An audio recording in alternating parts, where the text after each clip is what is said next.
Hey y'all, it's Rashina. Hey, it's Chandra, and we are the DuoDivas. Y'all, today on the DuoDiva podcast, you want to make sure that you tune in. For those out there that want to become a journalist, you definitely want to stay tuned.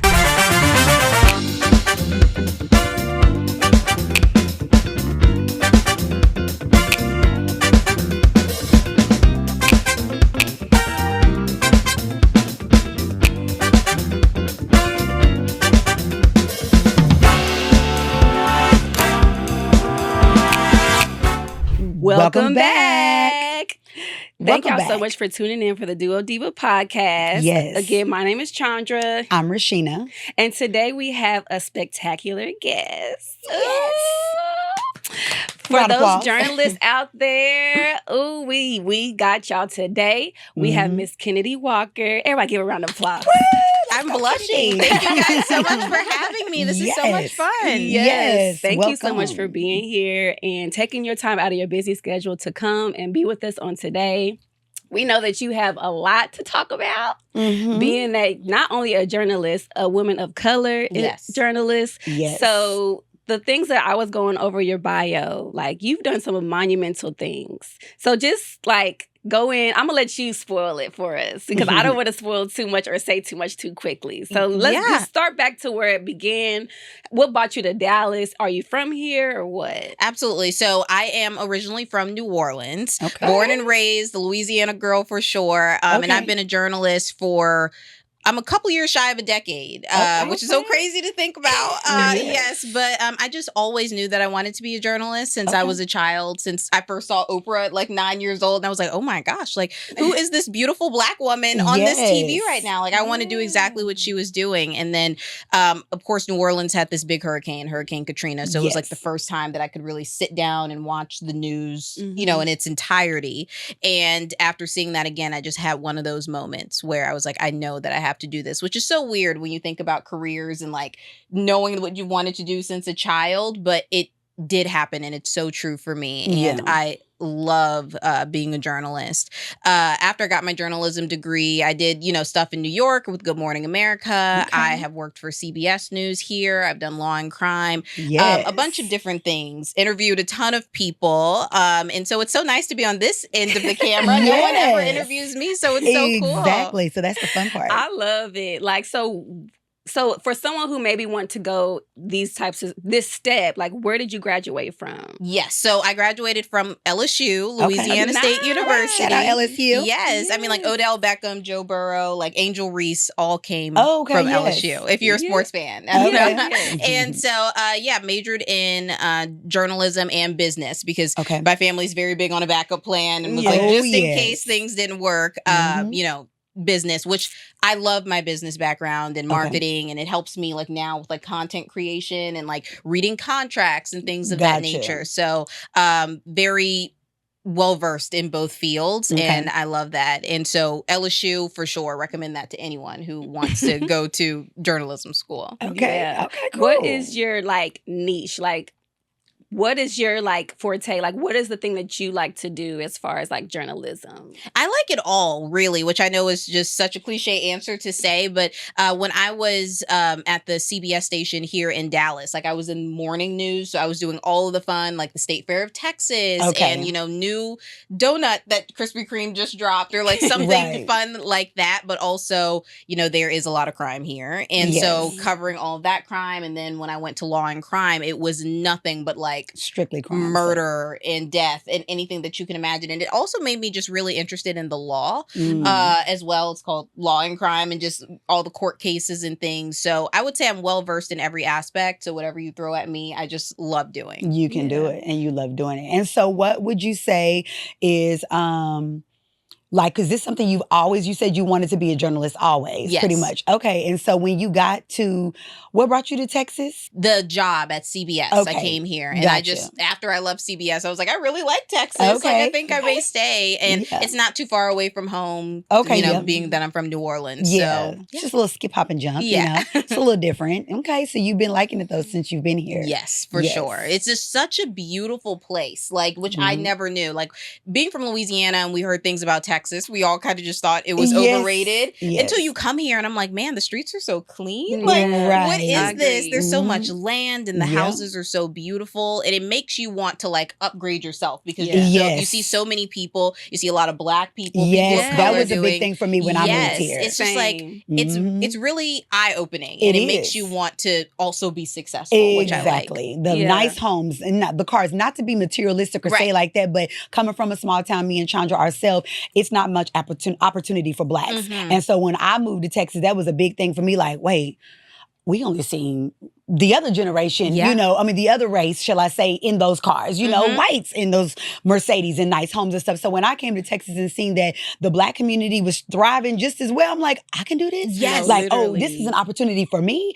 And for me, that was a big thing. Like, okay, if they can do it, I know I can do it. Absolutely. I feel like it's a big opportunity out here in Texas, and no matter where you're from, you have to want it in order for you to get it. If you don't want it, that's just because it's because of you. Right. The hustle out here is real, and you can make it happen. And I think that's just such a beautiful thing to know that like you saw it and you knew that you wanted to make that happen for yourself. And I just think that even what I said about Oprah, just like the realization when we see people that look like us in these spaces, it makes us want to do better. And we never know, like people could be watching this and they're inspired by this. Absolutely. You guys are definitely doing some great work here. For sure. So with your career now, you say you almost are touching a decade. Like that's pretty long. That means you stuck it out. That means that you're like, okay, like I'm in here now. Like y'all not getting rid of me whether if you wanted to or not. So what are some of the things that kind of tripped you up along the way? And what are the things that you're looking forward to in the future? Yes. I would say maybe just having so many opinions come at you at once. People don't really realize that. Like you're kind of signing up for it in a way when you are on TV. Even if I'm reporting the news, you know, you would be surprised about the amount of DMs that I may be getting about something that has absolutely nothing to do with the story. Really? So I would say really just finding a way on how to compartmentalize that and moving past that because it's crazy. It's crazy out there. So I'm sure it could be kind of rough too because like you're constantly hearing about crime. Like how do you keep your spirits up? Like you just want to help and just tell the story, or like you said, that's a part of how do you say that word? Compartmentalizing. Compartmentalizing. Absolutely. I would say it's very tough, you know, when you're dealing with like the crying mother who just lost her child or, you know, the husband that just got convicted for killing the mother of his children. It's very challenging. And that's why it's so important to have a work-life balance. And I had no idea what that was when I first got into the field. And people kind of, you know, look down on you for even wanting to have a work-life balance, especially in a field like mine, because it is just so go, go, go at all times. But dealing with such gruesome stories, I would say that I gave myself a break and a pause. And it's like, okay, cool. What do I like to do outside of work? Because if I just fill my mind with just work, I'm going to drive myself crazy. So I love getting outside. I love Pilates. I'm going to start taking tennis lessons soon. Like, you know, just really trying to get out there and like, really trying to get out there and like, you know, exercise and just have a good time and like making more friends. And I think that's kind of hard. Like people don't talk about making newer friends in your adult age because that's like the thing. You have childhood friends, you have college friends. No, for real. You don't want to be best friends with your coworkers. You know what I mean? So it's just like, how do you? So just trying to maneuver it. And you doing those different things are definitely going to allow you to put yourself in spaces to meet new people, to make new friends outside of work and things of that nature.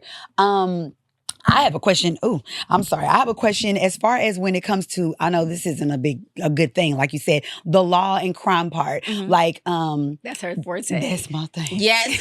I love, you love First 48, Forensic Files, Cold Case. Oh, we could give talk it for to hours. Me. What? And I know that, of course, it's not to downsize or, you know, take away from the actual crime or the families or anything. It's nothing like that. But I feel like that type of stuff keeps me aware to, you know, possibly being aware of my surroundings. Of things that may happen, or if it were to happen to a family member or a friend of mine, you know, maybe how to handle it or whatever. But I don't know why, but that interests me so much. I like that stuff. Yeah. So how do you feel when it comes to doing the journalism part of that? Do you feel the same, or does it make you sad, or does it like? I would say I'm a lot more paranoid now. As crazy as that sounds. It makes you more paranoid. I am so paranoid. There's only so much of true crime stuff that I can watch. Mm-hmm. Like I'm a Give person, I love story redemption. Like I need a good ending at the end. She wants a good ending. And I want a good ending, but I'm like the victor, like, we got you. Right. We got your butt. Right. And also what I realized is like, not everything is so black and white, right? Like when we read a headline and you're like, man, you know, woman kills man or woman kills this. And of course, that's horrible. You can't excuse it but now because I'm a journalist, I'm actually reading all the facts. And I'm reading the court transcripts and I'm watching it live. You want fair. And you can see how a person goes from normal and regular to like snap. And also what I would say about it, I don't know if I just am so naive or I grew up naive, but I didn't know how much evil there was in the world. Like people are doing some hateful things every single day and also crimes. Yeah. People are committing these crimes. I know there's no such thing as a smart criminal. Like that's oxymoron. Why are these people out here doing stuff like you're not going to get caught? Let me just make this as a public service announcement. No matter what city you're in, no matter how smart you are, they will find you. They're gonna know that part all the time. Forensics it may not be right now, but they're going to find you. Yes, it may take 25 years in some cases, but they come. And even today, with all this, just the technology at our fingertips and the videos everywhere, and people out here telling their own stuff, their own business on TikTok. That's another thing. Social another media. Type of criminal. Like it's just like I was covering this story, which again I could talk about this forever, but it's like this girl who is accused of killing her parents, but got on social media like crying and everyone pray for me and blah blah blah, and it's like, but I don't, clearly everyone is innocent until proven guilty. Yes. But it's still just insane. It's mind-boggling. I can imagine. And you're hearing a lot of it. Yes. And so like you said, you're getting the other side that we as the viewers don't know or don't, have all the facts. So I can only imagine. But I'm not going to lie. It just, it bubbles me. I just love it. And I don't know why. In TV shows, they make it really fast. Yes, but like I love Law and Order SVU, right? Yeah. But you guys don't. It's so much longer in real life. Long. Like I'm watching the interrogation videos from like the police body cam, and those I'm like, man, hours. It's hours that it takes for them to get a confession. In Law and Order, it's like 2 minutes. 2 minutes. Like, Olivia Benson can quickly get. I'm like, this is so not real. It kind of messed me up with that. For me, if I was a journalist, I just have such strong compassion for people. Yeah. Yes. Like period. Like. To where I'm crying because he's going to jail for 30 years. And then I'm crying because someone done lost a family member. He's gone. So, like, how do you balance that? Because you were saying that you read. Like, you have to know all the facts, right? As a journalist. So, do you ever find compassion? Or are you going like, nope, he deserves it. Like, it's out of there. Absolutely. But I feel like, because there's only so many hours of in the day and we got to get our job done, I really try my best to be like, okay, this is horrible body camera footage I'm about to watch. I'm most likely about to see a dead body. I'm most likely about to see a wife, crying. Let me mourn them after I'm done. Yes. Right? And so in the beginning, I would say that was very hard. Like, especially do y'all have like a peace panic room? Like where y'all go and gotta look at No, unfortunately we don't. No. And that's just, it's so unfortunate. There's so many things that need to change. But I just remember, being straight out of school and, covering this shooting and, there's a body on the ground. And I'm just like, how are we dealing with this? Like, it kind of makes you feel like, are we monsters? Like, how are we able to like sleep at night? Like, I do not like the phrase, like you'll hear some like EMTs, they'll kind of be like, well, I'm numb to it. Like, I don't like that phrase. Yeah. It makes me so sad. Yeah. Like, the compassion that I have, like, I couldn't imagine just being like, oh, I'm numb to it. Like, I just couldn't. Absolutely not. And I just feel, especially as a journalist, when you have to tell these stories, it's not just like, maybe you're dealing with the body and then you walk away. Like, no, we're interviewing the family. And there's no way you can sit in front of a grieving mother and not shed a tear, drop a tear. And so I'd be crying. What I try to do to help get myself through the day, it's like, okay, I'm helping tell their story, right? Their son may be gone, they're advocating, but I'm putting putting it out on TV, something that they'll be able to have for a long time. I'm, leading with compassion always, because no one wants to be that crying mother on TV, but unfortunately, it just is what it is. You go through it. And so I try my best to be human first and a journalist second. Absolutely. Because at the end of the day, while I'm trying to meet my story deadline, this is someone that is going through the unthinkable. That's very true. It is so, and it never gets old. And you can never really what's the word I'm looking for? Like say, oh no, I'm numb to it. When it's something like that and you're dealt with the emotions every day, there's no way, because it's just in the moment I get to that point where I just can look at a crying mom and I could just, be whatever. I know it's time for me to walk away. Yeah. Do they give you that time, that space, like, hey, I need a couple of days? Like, well, yeah, you definitely can take, like a mental health day, a sick day, whatever you need, which is nice, just to get back, or like, hey, I had a really hard story yesterday. I really want to go to the state fair tomorrow. Something like that, because it's just way easier. It's way more upbeat. Yeah. Yes. So on another note, like from the sad and the law and crime, what are some fun things as a journalist that you would say you've done thus far in your career? Have you ever done the weather where you out there like, oh my gosh, Miss Tune in, everybody, and the winds are blowing. Yes. Bobbiana's going off. Since 6th grade, she's been our meteorologist. Really? Y'all. Rashina, she would call and be like, or text. Well, we didn't have text back then, but she would call like, "Hey, y'all, it's gonna be cold. Make sure y'all get y'all jackets." Really? Yes. I've always been that girl. I used to. Yesterday, she was like, "It's gonna be hot tomorrow," but so where you?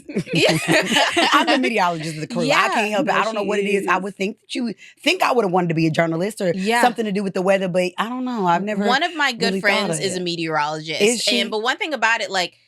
The Weather Channel, they go outside. But my friend, who's a meteorologist, she's not going outside. She's going outside. She's very much in studio. Not with these wigs. I asked her one time, I was like, hey, do you ever want to talk about the hurricane? Like, because they're sending me to the hurricane. And you get to be outside telling everyone. And I'm showing. I was like, would you ever want to? She was like, no. Absolutely not. Why would I want to go outside? Girl, I can't stand being cold. I start shivering. So I wouldn't be able to do the news. For real. I be doing that the whole time. Yeah. And then you get too much of a high wind. She coming out. That's what I'm saying. This is coming out. Like, we can't do that. They are the coolest people. Meteorologists are so smart. They're scientists. Like they go to school. Like their degree is a little different. different. You know what I mean? Like they have to get certified and like AMS trained. Like it's crazy. Really? They are such smart people. And I feel so bad when like, people are like, man, meteorologists, they get it wrong. But I'm like, they're looking at all these charts and these graphs. Yeah, see, I didn't know that. We can't control what God does. But all they can do is just like, and I'm just in such awe whenever I see it. It's just such a cool process. But yeah, outside in the elements. Definitely have to do that, especially here in Texas. Oh my gosh, like there's hail one day, there's flooding the next day, there's tornado damage. Exactly. Like, heat waves. Heat. Oh my gosh, guys, like literally, why is it in October, it's like 98 degrees? Literally. I'm from New Orleans. I thought I knew what like humidity was and heat was until I moved here. I'm covering the heat like for the schedule and I'm seeing my name and it's like the Kennedi is covering heat and the heat index is 110. I'm like, what type of life are people living in? Right. But yeah, it's crazy. And like, I've done all types of things like in the snow. Oh, so you have been outside in the elements. I have to. That's like literally a part of the job. You want to be a reporter, there's no way you're skipping. How do you do it in the cold? That's my thing. It is very hard. I bet. I remember I had a live shot one time where like, again, the anchors are like in that warm studio. Yeah, just chillaxing. And you're like, how is it? And I'm like, what do you mean, how is it? Exactly. So is it like a seniority thing? Like, do y'all all have to start somewhere and then get, so it's like a seniority? Absolutely. Okay. Like a lot of the anchors were reporters like many, many years ago. So they've been through it. And like, I can't wait till I'm sitting behind the desk and I'm like, okay, reporter, how does it feel outside? But yeah, the weather it can be very challenging. It can be challenging. Have you done anything like with the pools or like if you're covering a story at Hurricane Harbor or something, have you done anything where you're like, okay, guys, I'm about to go down the slide? Yeah, I've done that, but no water. Because I'm like, it's one thing I can't get out of like hurricane coverage, right? My hair is going to get wet. Yeah. But for that, I'm choosing to get my hair wet. So I'm like, God, if you can't find anyone, I'll do it. But what is your favorite, like, what is it, would you say that you like to cover? Like, I guess you say, like, what do you like to, like, cover and talk about? I would say, any type of red carpets, any type of, like, talking about movies and fun things, which we don't really get to do often. A lot, right. But so when I get that opportunity, I'm like, yes. Or, like, there was a show on Netflix called Is It Cake? Where, Ooh, like, we love Is It Cake? Oh, my God. Did you see the Halloween episode? I did. It was great. It was good. That was a great season. Or the season, shall I say. Yes. It was so good. We love Is It Cake. And so I don't know what season it was, but the winner was like lived in Dallas. And so I went to the newsroom and I was like, guys, because usually the producers plan the stories and, reporters pitch, but still like they get the final say. And I was like, we are calling this woman. She has to come in, clear my schedule. There's no such thing as like, I'm covering the crime. I said, I need to be here to meet this Is It Cake woman because I thought it was so cool. So stuff like that, you know, when like the Netflix people get to come in and they like made cakes and we got to guess, was it cake? Ooh, that was that's fun. so much fun. Okay, that's cool. That sounds fun. Cool. I love that. And so you like it's cake too. Yeah. I think that is so crazy. Crazy thing. Because some people would be like, what is that? Me either. But like, just look, they're such artists. It's I'm like, so this is cool. so cool. Very, very, very Everybody has their thing. So like, I have a question. So like you're 10 years in, that means you're in. I know I keep saying this, but I'm just like so like proud of you. Thank you. But like what, like you being like an African-American girl, going into journalism, like we see you, you're like an advocate for us. Like what are some of the things that you kind of like went through as far as like being to where you are right now? Oh, I would say a lot of times you hear people's stories and they just tell you like the good stuff and the fluff and it was amazing and wonderful. And it was, and it still is, right? I'm very, very blessed. But there are those moments of like extreme doubt, you know, being a Black woman, sometimes the only one in a certain space. You may feel like you're not getting the same opportunities as, you know, other races and things. And that has been so hard. But I try not to, because we all go through that. And I try not to let it keep me down. I just know that like, if I'm doing my best and I'm putting my foot forward, then I'm going to get to where I eventually want to go. But yeah, it's extremely challenging. And I didn't realize, you know, and when I was in school, you know, they tell you it's, you know, so cutthroat. This is a cutthroat business. Right. And man, when you're in it, you see it. And you need to be talented, but also sometimes it's also about looks. So for like a lot of, again, the DMs just making sure, hey, I didn't like this hairstyle or I didn't like this. And, you know, there may be some type of clothing consultant that comes to the station and, you know, helps you with that or helps you with your makeup. Like, I remember my first job on TV and the consultant came and they were more focused on the anchors and like their looks. And the anchor walked out and she was crying and I was like, what's wrong? And they're like, they want me to cut my hair again. I've cut my hair so many times in this business. I'm so tired of cutting my hair and dyeing my hair. And the next day she came with a haircut. And it's like stuff like that where it's like, ooh,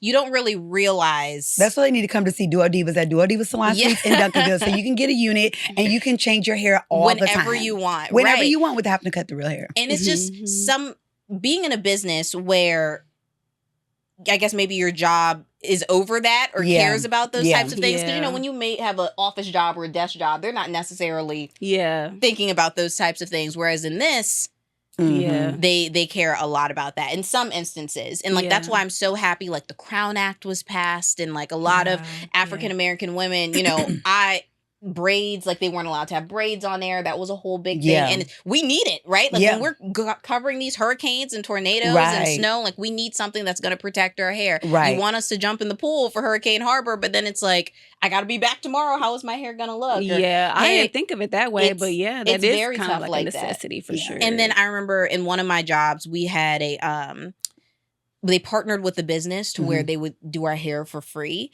which is, again, wonderful. We need it. But there were only white stylists. And so there was a lot of African Americans that was like, well, what am I supposed to do? You know, like you guys are saying, yeah, well, we'll pay for it, but they're not trained in our type of hair. They're not trained to color our type of hair. You know what I mean? And so I would say just dealing with things like that, jumping through those hoops. And then sometimes just going through imposter syndrome. You know, I would say that I moved in my career pretty quickly, like for my age, and just feeling like, man, do I belong here? Am I good enough to be here? Because there's going to be some people you're going to run into that will say, no, you actually shouldn't. Like, I have no idea. Like, someone has literally told me before to my face, like, I have no idea how you got this job. And it's like, ooh.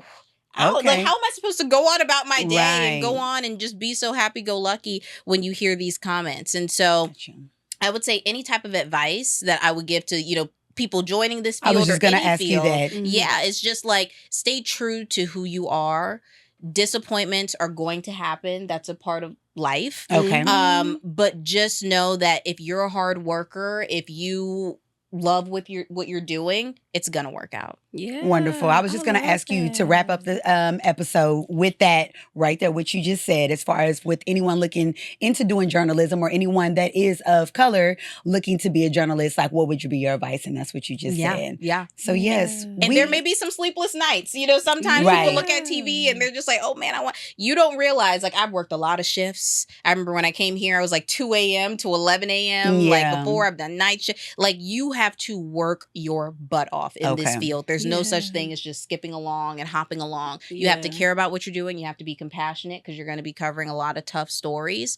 But again, just find those times where you can have that mental break and just love what you're doing. Yes. All right. Well, I just want to say we are super proud of you. We are very Thank you proud for of you. paving the way. You've been doing great. Keep doing what you're doing. Yes. I love our conversations that we have. Yes. Like, you keep us going. I'm always excited to see you. And we just thank you so much. We just want to give you your flowers and be able to give you a space to say thank you for what you do. Thank you guys We appreciate so much. you for the support. And like she said, paving the way for the next up and coming journalists. You know, there's a lot of girls out there that I think that want to do it, but just don't have anyone that they feel may look like them to be able to inspire and to do that or, you know, go into that field. So just hearing your story helps a lot of girls out there, I feel, or guys as well. So we thank you. We thank you for your time. We thank you for, again, your continued support.